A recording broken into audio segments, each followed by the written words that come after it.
कार्तिक मास की कहानी। एक समय की बात है, किसी नगर में एक बूढ़ा व्यक्ति रहता था। उसकी 7 बहुएं थीं। एक बार कार्तिक का महीना आया और उसने अपनी बहुओं से कहा कि मैं कार्तिक का स्नान करूँगा, क्या तुम सब मिलकर इसे निभा दोगी? 7 में से 6 बहुओं ने मना कर दिया, लेकिन बड़ी बहू ने कहा कि बाबूजी, मैं निभा दूंगी। बूढ़ा प्रतिदिन प्रातः ब्रह्म मुहूर्त में उठता और नदी पर स्नान कर घर आता और अपनी गीली धोती को वह बड़ी बहू के आंगन में सुखा देता।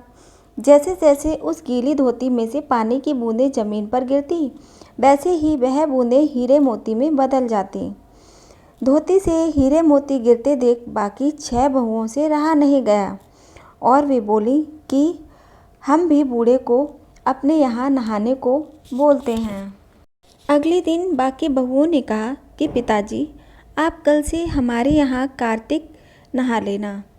बूढ़े ने कहा, ठीक है, मुझे तो नहाना ही है, मैं तुम्हारे यहाँ नहा लूँगा।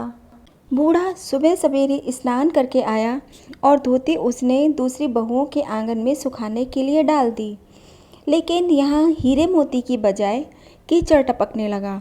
अगले दिन तीसरी बहू के यहाँ भी यही हुआ, बाकी बहुओं के भी यही हुआ। बहुओं ने यह देखा तो कहा कि आप हमारे यहाँ पाप का स्नान कर रहे हो, इसीलिए यहाँ से जाओ और बड़ी बहू के यहाँ ही स्नान करो। बूढ़ा वापस बड़ी बहू के यहाँ आया और कार्तिक का स्नान करने लगा। स्नान करके उसने फिर धोती सुखाई और वहाँ फिर से हीरे मोती गिरने लगे। अब कार्तिक का महीना समाप्त होने को था। बूढ़ा चिंता में पड़ गया तो बड़ी बहू ने इसका कारण पूछा। उसने कहा कि कार्तिक स्नान समाप्त होने को है और मेरा मन है कि मैं सारे परिवार को एक दिन खाने का न्योता दूं। बड़ी बहू ने कहा, पिताजी, इसमें चिंता की क्या बात है, आप सभी को बुला लीजिए, मैं भोजन बना दूंगी। बूढ़ा सभी को निमंत्रण देने गया तो बाकी सारी बहुओं ने कहा कि जब तक यह बड़ी बहू घर पर रहेगी हम भोजन पर नहीं आएंगे। बूढ़ा फिर से चिंता में घिर गया कि ऐसे कैसे होगा और सूखने लगा। बूढ़े को सूखते देख बड़ी बहू ने कहा कि पिताजी, अब आपको क्या चिंता है? बूढ़े ने बाकी 6 बहुओं वाली बात बड़ी बहू को बता दी, जिसे सुन वह बोली कि पिताजी, ठीक है, मैं भोजन बनाकर रख जाऊंगी। और उसने वैसा ही किया। भोजन बनाकर रख दिया और अपने लिए 4 रोटी लेकर खेत पर चली गई। इधर 6 बहुओं ने भोजन कर लिया, लेकिन जाने से पहले बाकी बचे हुए भोजन में कंकड़ पत्थर डाल गए कि बड़ी बहू आएगी तो परेशान होगी। इधर खेत में बैठकर बड़ी बहू कहने लगी कि राम जी की चिड़िया, राम जी का खेत, चुग लो चिड़िया भर भर पेट। मेरे ससुर जी ने घर में जगह दी है और मैंने खेत में। चिड़िया को वह अपनी 4 रोटी चूर के डालकर वह घर आ गई। घर आई तो बूढ़ा फिर उदास बैठा था। उसने फिर से पूछा कि उदास क्यों हो, सब ठीक ठाक निपट गया ना?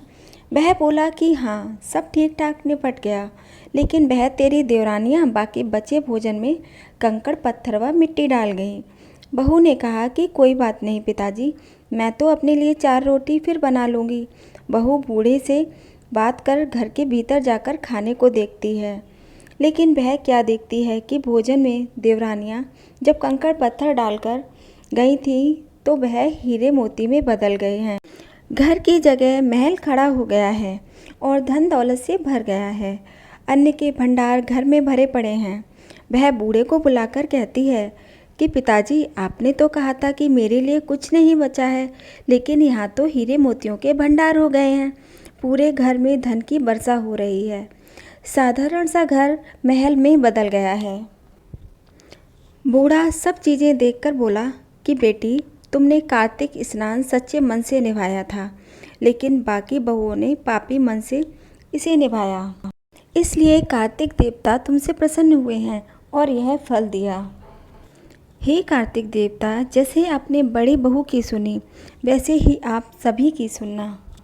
दोस्तों, आप लोगों को कार्तिक के महीने में ये कहानी अवश्य सुननी चाहिए। अगर पसंद आई हो तो हमारे चैनल को सब्सक्राइब ज़रूर कीजिए, वीडियो को लाइक कीजिए और वीडियो को अवश्य शेयर कीजिए, जिससे ये कार्तिक माह की कहानी सभी लोगों तक पहुंच सके। धन्यवाद।